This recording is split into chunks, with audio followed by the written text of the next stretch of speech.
নমস্কার, ভাস্কর চক্রবর্তী বলছি ওম ARP take থেকে।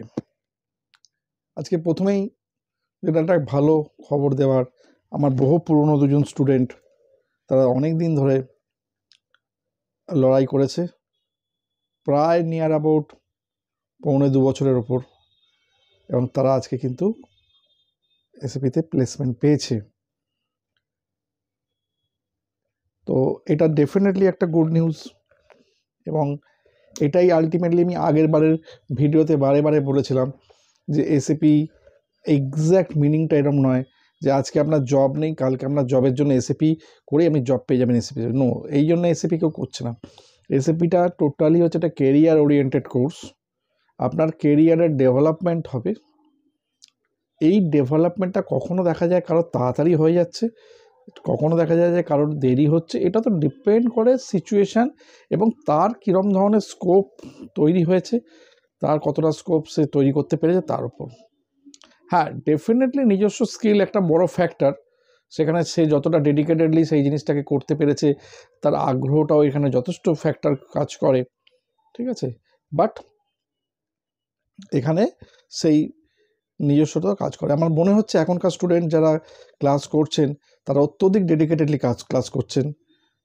আমি দেখেছি আমার সানডে একটা ব্যাচ আছে S4HANA, সকালের থেকে খুব ডেডিকেটেডলি স্টুডেন্টরা ক্লাস করে এবং খুব ভালোভাবে তারা নিজেকে প্রিপেয়ার করছেন, কনসেপ্টগুলোকে ক্লিয়ার করার চেষ্টা করছেন, এবং আদার্স অনেক নতুন ব্যাচ হয়েছে, তারাও অনেক চেষ্টা করছেন। পুরনো স্টুডেন্ট তাদেরকেও আমি দেখছি চেষ্টা করছেন। তো আমি একটা কথা এখানে আর একটা জিনিস বলতে চাই যে অনেক স্টুডেন্ট যারা আলটিমেটলি ধরুন নন কর্পোরেট সেক্টরে কাজ করেন, বা কোনো কেউ হয়তো নন কর্পোরেট সেক্টরে অ্যাপ্লাই করেছেন, সেই অ্যাপ্লিকেশনের ক্ষেত্রে একটা বিরাট প্রবলেম আমি এর আগে গতকালও পেয়েছি এবং এর আগেও পেয়েছি, ঠিক আছে। তো তার উপর আজকে বেসিক্যালি ভিডিওটা।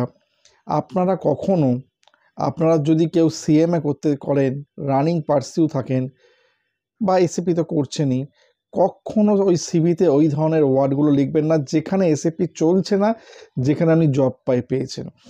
এটা বিরাট নেগেটিভ ফ্যাক্টর হয়ে যাচ্ছে। গতকাল একটি স্টুডেন্টের এই জিনিস ঘটনা ঘটেছে। সে রাত্রি 9:30টার সময় আমাদের একটা প্র্যাকটিসিং গ্রুপে ক্লাস হয় উইকলি একদিন করে। সে প্র্যাকটিসিং, তার অফিসিয়াল আওয়ার্স সন্ধ্যে 7টা পর্যন্ত, কিন্তু তাকে এতটা লেট করে করছে যে সে বাড়ি ফিরতে ফিরতে তার 10টা 10:30 বেজে যাচ্ছে। সে রিকোয়েস্ট করেছিল অ্যাটলিস্ট অন্তত একটা দিন যদি একটু টাইমে 7টার সময় ছুটির মধ্যে দেওয়া হয়। তাতে তারা জিজ্ঞেস করে কারণটা কি, তখন সে খুব ওপেন মাইন্ডে কারণটা বলে দেয় যে আমি এরকম করি এটা প্র্যাকটিসের জন্য। তখন তারা বলে তুমি এখানে কি যখন এন্ট্রি নিয়েছিলে আমাদেরকে জানিয়েছিলে যে তুমি কোর্সটা এরকম করেছো? তখন বলছে আমি এন্ট্রি নিয়ে কি, আমি তো এখানে এন্ট্রি নিয়েছি 2 মাস, বাট আমি কোর্স করছি প্রায় 9 মাস। তখন এতটা নির্মমতার সঙ্গে তারা আলটিমেটলি তাকে 15th জানুয়ারি তাকে বলেছে যে নোটিস পিরিয়ড সার্ভ করতে। এর আগে ঠিক সেমভাবে আমি আরেকজন স্টুডেন্টকে এক জায়গায় আমাকে বলেছিল, রেফার করেছিলাম, সেখানে সে সিএমএ জানে বলে তার জবটা হয়নি। সিএমএ পার্সিং এবং সিএমএ তার 50%-এর ওপর কোর্স কভার হয়ে গেছে, তার জবটা হয়নি। তো ফ্রেন্ডস, এটা একটা বিরাট বিপজ্জনক জায়গা। আপনাদের কাছে এটা একটা বড় বার্তা আমার মনে হয়। আপনারা যেখান লেভেলে ওভার কোয়ালিফাইড হোক বা যাই হোক, সিভি লেখার সময়তে কিন্তু খুব চোখ কান খোলা রেখে এই সিভিটা লেখার চেষ্টা করবেন। কোনো সময়তে এই ভিডিওটা কিন্তু প্রত্যেকের কাছে এটা মানে খুব জরুরি ভিডিও আজকের দিনে। সিভি লেখার সময় খুব চোখ কান খোলা রেখে, যেখানে এসএপির জন্য প্রফেশনালি অ্যাপ্লাই করছেন কোনো প্রবলেমস নেই, বাট যেখানে নর্মালি অ্যাপ্লাই করছেন জাস্ট এমনি নর্মাল জবের জন্য, টেম্পোরারি কাজের মধ্যে থাকার জন্য, কোনো সময়তে সেটা মেনশন করবেন না।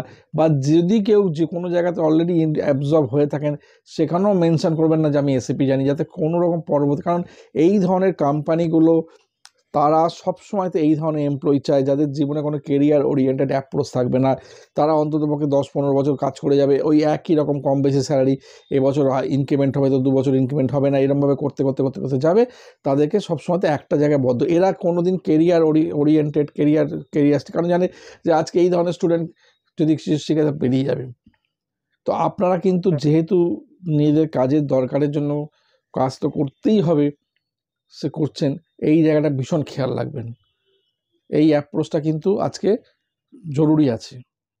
নাম্বার নেক্সট সেটা হচ্ছে আমি বারে বারে প্রত্যেকটা স্টুডেন্টকে বলেছি, বিশেষ করে কারেন্ট ইয়ার থেকে তো আমি স্টার্ট করেইছি, যে যখনই আপনারা কোনো ক্লাস করতে বসবেন তখনই কিন্তু আপনারা একটা খাতা পেন সঙ্গে নিয়ে বসবেন।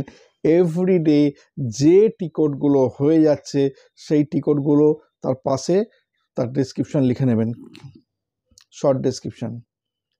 এবং এভরিডে ডে ফার্স্ট থেকে শুরু করুন, এভরিডে টিকটগুলোকে পড়ে নেওয়া। এবং সেই টিকটটাকে দরকার হয় আপনি ডে 1, ডে 2, ডে 3 এরভাবে লিস্ট আপ করে নিন, এবং যার যেরকম সুবিধা হয় করে নেবেন, এবং সেগুলোকে মুখস্থ করা। There is no alternative. Every day at least half an hour আপনারা টিকটের পেছনে সময় দিন।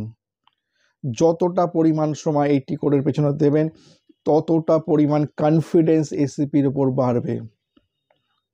আলটিমেটলি কনফিডেন্সটা পুরো যে কোনো টপিককে আলটিমেটলি আপনারা বোঝবার চেষ্টা করুন। কনফিগারেশনটা করাটা বড় কথা নয়, কনফিডেন্সটা গ্রো করতে হবে। যে কনফিগারেশনটা করছেন সেই কনফিগারেশনে এক্স্যাক্ট ইম্প্যাক্টটা কী, এক্স্যাক্ট সিনারিওটা কী, এই জায়গাটা কিন্তু ভীষণ ভীষণ জরুরি আছে। তো ফ্রেন্ডস, আমি চাই যাতে আপনারা প্রত্যেকে এই জায়গাটাকে খুব বেশি করিয়ে নিজেরা কনসেন্ট্রেট করেন, কারণ এর ফিউচার অত্যধিক ভালো। বিভিন্ন লেভেল থেকে তৈরি হচ্ছে। আমরা যে প্রবলেমসটা লাস্ট 3 বছর আগে কাটিয়েছি, 2 বছর আগে কাটিয়েছি, কারণ দেখুন আজকে আমি একটা জিনিস সেখানে অ্যানাউন্স করতে পারি, বলতে পারি, 2021 সাল, 2022 সাল এবং 2023 সাল, এই 3টে বছরের জানুয়ারিতে, বেসিক্যালি যদি জানুয়ারি মাসকে ফার্স্ট মান্থ ধরি, জানুয়ারিতে যে পরিমাণ এনকোয়ারি বা যে পরিমাণ এখানে অ্যাবজর্ব মানে আলটিমেটলি স্টুডেন্ট এখানে অ্যাডমিশান নেয়, এই 24 সালের জানুয়ারি সেটাকে পুরো টপকে গেছে। তার মানে আলটিমেট একটা জিনিস টোটালি তৈরি হয়ে গেছে যে এসএপিটা একটা এমন কেরিয়ার ওরিয়েন্টেড কোর্স যেটা করা খুব জরুরি টু গেট হায়ার অ্যাপ্রোচে উপরে যাওয়ার জন্য। যার জন্যে এবছরে এই অ্যাডমিশনের জায়গাটা ভীষণ ভীষণভাবে বেড়ে গেছে। লাস্ট 3 বছরের অ্যাভারেজ জায়গাটাকে সে টপকে গেছে আলটিমেটলি। তার কারণটা কিন্তু একটাই, এবং বিভিন্ন লেভেল থেকে স্টুডেন্ট এভরি ডে অ্যাডমিশন নিচ্ছে, এবং আমার ক্লাসের যে অ্যাভারেজ স্ট্রেংথ, আমার যেটা ক্ষমতা পার্সোনালি, হয়তো সেটা এবারে এক্সিড হয়ে যাবে। তো সেই জন্যে বলছি স্টুডেন্ট আপনারা অত্যধিক ভালো করে, যে সমস্ত পুরনো স্টুডেন্টরা রয়েছেন তাদেরকে ভালো করে বলছি, যারা ইন্টারভিউ প্রিপারেশন অলরেডি করে ফেলেছেন, ভীষণ ভালো করে ইন্টারভিউ প্রিপারেশানগুলো করুন। আজকে আপনি হয়তো কোনো কারণে ডিমোস হয়ে যাচ্ছেন, যে মানে খানিকটা হয়তো যে হতাশায় ভুগছেন যে দূর এ তো কিছু হচ্ছে না, বাট আমি একটা কথা বারে বারে বলে দিচ্ছি, এটা যখন আসবে অপরচুনিটি, এটা যখন স্কোপটা আসবে তখন কিন্তু আপনাকে বলে আসবে না, তখন আপনি বইপত্র খোঁজার সুযোগই পাবেন না। তো ফ্রেন্ডস, বারে বারে বলছি এই জায়গাটাকে প্রত্যেকে নজর রাখুন, এবং এইটা কিন্তু আগামী দিনে আপনাদের প্রত্যেককে ভালো জায়গায় নিয়ে চলে যাবে। যাই হোক, আর আমি এর বেশি কথা বলতে পারবো না। আর দ্বিতীয় কথা হচ্ছে, আমি আরেকটা জিনিস বলে দিচ্ছি, অনেকে কোয়ারিজ করে কিছুটা অফলাইন অনলাইনের যে কনফিউশন, আমি বারে বারে বলে দিচ্ছি এই কোর্সটা আমি টোটালি অনলাইন সিস্টেমে প্রোভাইড করি, এবং অনলাইনে যে প্র্যাকটিক্যাল মোডে করি সেটা আমি জীবনে কোনো ইনস্টিটিউট এই প্র্যাকটিক্যাল মোডে এত ছোট্ট ব্যাচ করে করাতে পারবে না, সেই অ্যাপ্রোচ নেওয়ার ক্ষমতা নেই। বাট আমি একটা কথা বলছি, অফলাইনে আপনি যেটা করতে চাইছেন, আপনার এই ধারণাটা কিন্তু ভুল হবে যদি আপনি আমার এই অনলাইন সিস্টেম অ্যাডমিশন নেন। আপনার যদি মনে হয় আপনি অ্যাডমিশন নিন অনলাইন সিস্টেমে, যদি মনে হয় না আমি পাচ্ছি না, আমার হচ্ছে না, আমি 1 মাস পর আপনাকে বলবেন, আপনার টোটাল ফিস যেটা দিয়েছি সেটা ফেরত দিয়ে দেবো, আমি অফিসিয়ালি ডিক্লেয়ার করে দিলাম। বাট কোনো সময়তে আপনি আমাকে কোনো রিকোয়েস্ট করবেন না রিগার্ডিং অফলাইন ব্যাপারে, আমি অফলাইনে পড়াবো না, কারণ আমরা অনলাইন সিস্টেম এত সুন্দর ম্যাচ করে গেছে, এত সুন্দরভাবে স্টুডেন্ট তারা অ্যাবজর্ব হয়ে গেছে, কোনো সময়তে কোনো রকমভাবে অফলাইনে যাওয়ার কোনো পরিকল্পনা নেই। বিভিন্ন দিক থেকে স্টুডেন্ট তারা আসছে, বিভিন্ন দিক থেকে তারা সেটিং করে নিয়েছে। তো সেই জন্য এই জায়গাটাকে খুব ভাইটাল, এইটাকে খুব মাথায় রাখবেন, ঠিক আছে? তো যাই হোক, আজকে আর বেশি কথা বলবো না, নমস্কার, প্রত্যেকে ভালো থাকবেন।